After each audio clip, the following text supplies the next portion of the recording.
አጂብ ነው ዘንድሮ። ቄሱም ተዋረዱ። ውሻ ምናምን ይገርማቸዋል።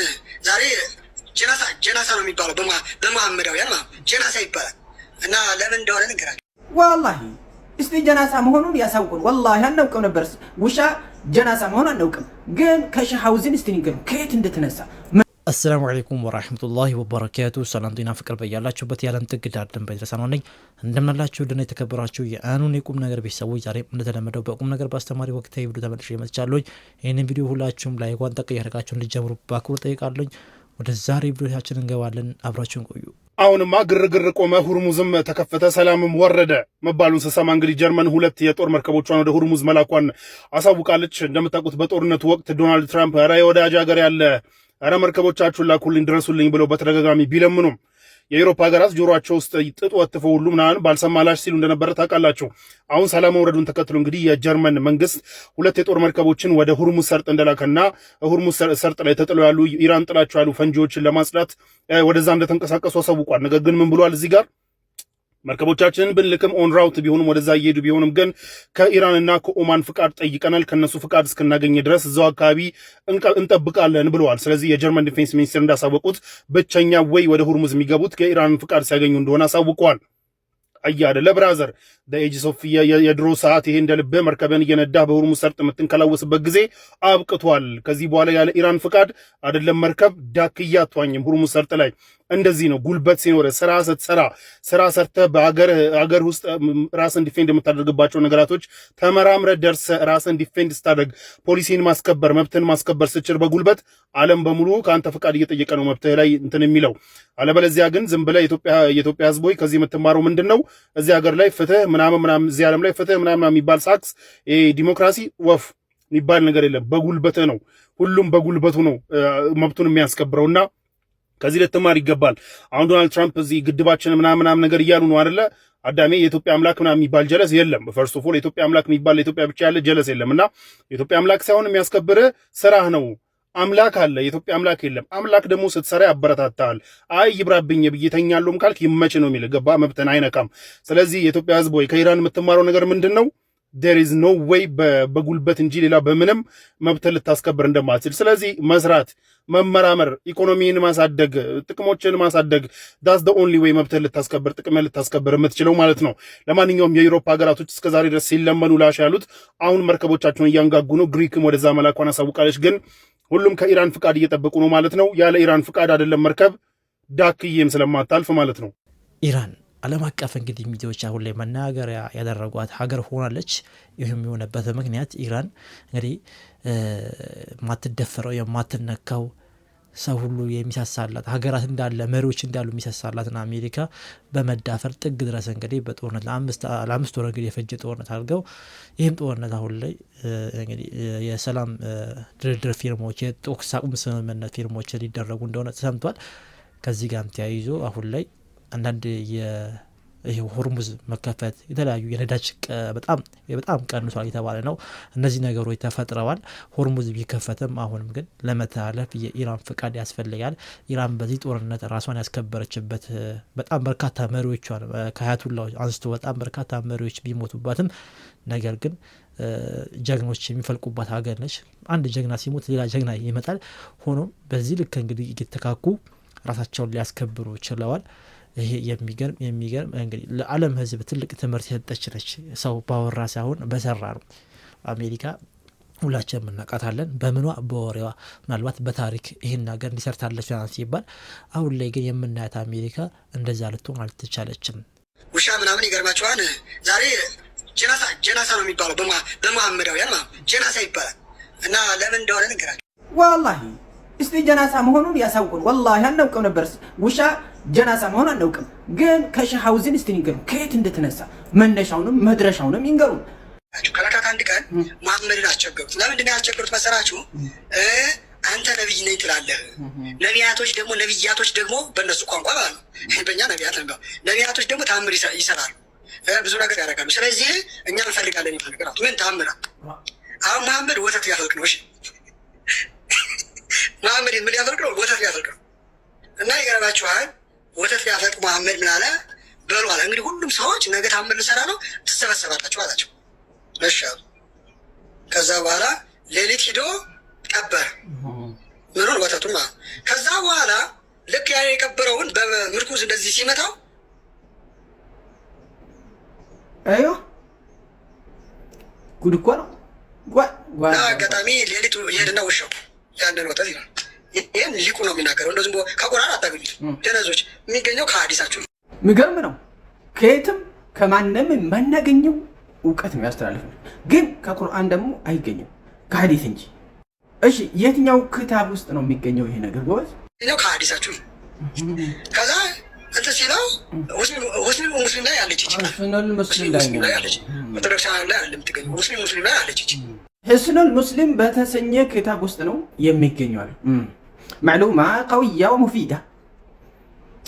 ነገር ግን ለትውልድ ያስቀሩት ውሸት ያኒ ለትውልድ ያስቡም እንደ ያኒ ውሸት የተባለውን ነገር ሁሉም አንድ ቦታ ላይ ሰብስቦ በዚህ መልክ ሲያመጡ በደርዘን በዝርዝር የሆነ ካንተ ኋላ ለሚመጡ ለትውልድ ውሸት የሚባል ነገር አያተርፉም። እንደው ትንጥዬ አያተርፉም።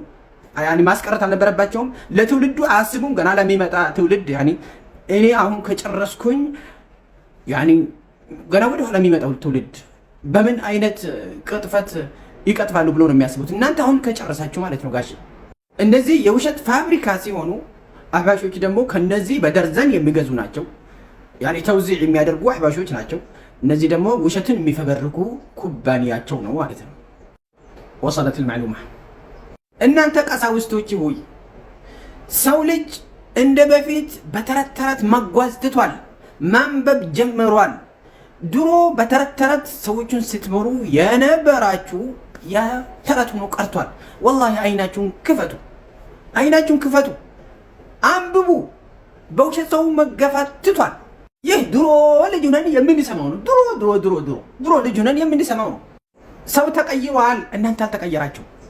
ቴክኖሎጂ ራሱ እየተቀየረ ነው። የበፊቱ ቴክኖሎጂ አሁን ብናየው እንስቅበታለን። ራሱ ቴክኖሎጂ እንኳን ሰው ልጅ አይደለም ቴክኖሎጂው ራሱ የበፊቱ የመጣበት ሁኔታ ስናየው ኖኪያን ስናየው እንስቅበታለን ማለት ነው። እውነቱ ነው። መሬት ላይ ያለውን ኖኪያ ስንጠቀምበት የዛሬ 20 ዓመት ዛሬ 5 ዓመት ስንጠቀምበት የነበረው ኖኪያ ብላክቤሪ እንስቅበታለን። እንኳን መሬት ላይ ሆኖ ተፈበረከ ውሸቱን ተውትና ማለት ነው። እና ሰውን ማህበረሰቡ እንዲስቅባችሁ አታድርጉ። ሰው ወደፊት ሲሄድ እናንተ ወደ ኋላ ሪወርስ ላይ ናችሁ። እናንተ ወደ ኋላ ተመለሳችሁ ያላችሁት በዚህ ሁኔታ። አሁን እሱ በሚያወራው ነገር ሙስሊሞቹ ሳይሆን የክርስቲያን ማህበረሰብ ራሱ እንዲጠላ እያደረጉ ነው። ምክንያቱም አይኑን ከፍቷል። ሰው ማንበብ ጀምሯል። ከየት ነው ያመጣኸው? መነሻው መድረሻው ከየት ነው? መስደሩ ከየት ነው ብለህ ትጠይቃለህ። ያለበለዚያ እንደ ግመል ሽንት ወደኋላ የርክ ትኖራለህ ማለት ነው። ሹክራን። በጣም ከበቂ በላይ የሆነ መልስ ነው የሰጣቸው እኛ አባት። እኔ በቃ ከዚህ በኋላ እታች ባለው በተከታዩ ምንም በማያውቀው ማህበረሰብ መፍረድ ይከብዳል። ሐቂቃ ከዚህ በኋላ በእነሱ መፍረድ ይከብዳል። መምህር ናቸው፣ ትልቅ ሰው ናቸው፣ አባት ናቸው ብለው ብሏቸው ለሚሰሟቸው ሰዎች እንዲህ ከሆኑ ትልቁ ሰውዬ የተማሩ አነበቡ አስተማሪ ናቸው የሚባሉ ሰውዬ እንደዚህ አይነት ሰው ከሆኑ እንደዚህ አይነት ትምህርት የሚሰጡ ከሆኑ እታች ያለው ልጅ ልክ እንደ አይነቱ ደግሞ አንዱ ምንም ማያውቀው ልጅ የሚነገረውን ነገር ብሎ ተቀብሎ እዚህ መጥቶ ሚዲያ ላይ አፉን ቢከፍት በሱ አትፍረዱ። ምንጩ መሰረቱ ራሱ የፈረሰ ስለሆነ ጥሩ ነገሩ ደግሞ አሁን ላይ ያለው ትውልድ አንባቢ ነው፣ ጠያቂ ነው። መረጃ ብሎ ይጠይቃል። ለምን ወዴት ብሎ ይጠይቃል። እንደ ፊቱ ተረት ስንነግረው ብሎ የሚቀበል የለም። ወንድማችን እንዳለው አሁን የተናገሩት ታሪክ ወላሂ ድሮ አታውቁትም። ይሄን ነገር እንዲሉን ነበር ድሮ የሚናገሩት ነበር። ልጅ እያላችሁ ምናልባት ሰምታችሁ ይቻላል አቅም ውሻ ነጃሳ የሆነበት ምክንያት ይሄ ነው ምናምን ብለው ይህንን ታሪክ ይናገሩ ነበር ሙስሊም ያልሆኑ ሰዎች ማለት ነው። እንዳለውም እኛ አባት ሰው ሁሉ ተለውጦ እነዚህ መሰል አባቶች ግን አልተለወጡም፣ እዛው ናቸው። በቃ ስታክ አድርገው ቀርቷል። አሁንም በተረት ተረት ነው የሚያምኑት። በቲክቶክ ዘመን ላይ ያኔ በፌስቡክ ዘመን ላይ የነበረን ወሬ አሁን በቲክቶክ ዘመን ላይ ይዘው መጥተውት ያወራሉ። ከታች ያሉ ሰዎች እርግጠኛ እየሳቁባቸው እንደሆነ አላህን ፈርታችሁ ለአላህ ብላችሁ የተዋችሁት ወንጀል ማለት ነው አላህ ጥሎ አይጥላችሁም። የዚህ ፓኪስታናዊ አጋጣሚ ይህ ነው። ሁኔታውን ላስረዳችሁ። እዚህ ጋር የምትመለከቱት የ33 ዓመት ፓኪስታናዊ ሳሊም ኡላህ የተባለ በብሪታንያ እቺ ሴት ወርቅ ያገኛታል። እቺ ሴት ሰክራ ነበረ፣ ጫሟን አውልቃ ነበረ መንገድ ላይ የወደቀችው። ከአንድ ታክሲ ሹፌር ጋር ተጣልታ ታክሲ ሹፌሩ ጥሏት ሂዶ ነው። ከዛም ሳሊም ኡላህ እንግዲህ እሱና ከጓደኞቹ ጋር ሆነው እሷን ወደ ቤት ለመውሰድ ይወስናሉ፣ ለማገዝ ማለት ነው። በዚህ መሃል ስካር ውስጥ ያለችው እቺ እንግሊዛዊት ማለት ነው እቀፈኝ ትለዋለች። እሱም ደግሞ በሃይማኖቱ ሴት ልጅ ማቀፍ ስለማይቻል ማለት ነው አላቅፍም እምቢ ይላታል። በዚህ የተበሳጨችው እቺ ብሪታንያዊ ተመልከቱ፣ ሊያግዛት ቤቷ ካደረሳት በኋላ ለፖሊስ ደውላ እሱና ጓደኞቹ ሊደፍሩኝ ነበረ ብላ እንግዲህ ታመለክታለች። በእንግሊዝ ደግሞ እንደሚታወቀው እንኳን ሙስሊም ሆናችሁ እንኳን ስደተኛ ሆናችሁና ህጉ ራሱ እናንተ ላይ ይጠብቃል። እናም ሳሊም ኡላህን ለ30 ሰዓት ያስሩታል። አላህ ግን ጥሎ አልጣለውም። በዛ በመኪና ውስጥ በተገጠመ እንግዲህ ካሜራ ሲታይ ማለት ነው እሱ ምንም አይነት ጾታዊ ትንኮሳ እንዳላደረገ እዛ መኪና ውስጥ ይታያል። እናም ክሱ ተቋርጦለት ማለት ነው እሱ ይሸኛል። ነገር ግን የአላህን ስራ ተመልከቱ። እቺ ላገዛት ሰው መጥፎ ያሰበ ሴት ግን ማለት ነው መጨረሻዋ 2 ዓመት ነበረ፣ በውሸት ሰውን በመክሰስ ማለት ነው። ሱብሃንአላህ። እናንተ አላህን ፈርታችሁ አላህ ያየኛል ብላችሁ የተዋችሁት ነገር ማለት ነው አላህ ጥሎ አይጥላችሁም። እስኪ በኮሜንት እየገባችሁ አላሁ አክበር እያላችሁ ሐሳባችሁን ግለጹ። ለተመሳሳይ መረጃ የፕላስ ምልክቷን መጫናችሁን አትርሱ። አላሁ አክበር አላሁ አክበር። በጣም ደስ የሚል መረጃ ነው ወንድማችን ያካፈለን። እናንተም ይህን ቤት ሰብስክራይብ አድርጉ፣ ላይክ የሚያደርጋችሁ ላይኳን ጠቅ አድርጉ፣ አትሳሱ፣ ላይኳን ጠቅ አድርጉ። የሚገርም አስተማሪ መረጃ ነው። ለአላህ ብለን የተሆናቸው ወንጀሎች ኢንሻአላህ አንድ ቀን ይከሱናል። ምናልባት እዚህ ዱንያ ላይ እንኳን ባይከሱን ነገ በአኺራ ይከሱናል ኢንሻአላህ። አካሉን ማደለብ ላይ ተጠምዶ ሩሑን የሚረሳ ዱንያውን ማሳመር ላይ ተጠምዶ አኺራውን የሚያፈርስ እንዲህ አይነት ሰው አይባልም። በሐቂቃው ውጩ ቅርጹ አካሉ ሰው ቢመስል ወደ ልባችን መለስ ብለን አካላችንን ምግብ እንደምንመግበው ሁሉ ልባችንን ኢማን ልንመግበው፣ አላህ የሚወደውን ልንወድ፣ አላህ የሚጠላውን ልንጠላ፣ የአላህን ውዴታ ከማንም በላይ ልናደርግ ልናስቀድም፣ አላህ የሚወደውን እየሰራን ወደ እሱ ለመቃረብ ልንጥር ይገባል። ናም ሁላችንም ወደ አላህ እንመለስ። የዛሬው እንደው ወሳኙ መልእክቴ ነው። ሁላችንም ወደ አላህ እንመለስ ኢንሻአላህ። አላህ ተመላሾችን ይወዳልና አላችኋለሁ። የዛሬው ቪዲዮ ይሄን ይመስል ነበረ። ሁላችሁም ይሄን ቪዲዮ ላይክ አድርጉ። በቀጣይ የተሻለ ቪዲዮ እንገናኛለን። ሰላም አለይኩም ወራህመቱላሂ ወበረካቱሁ።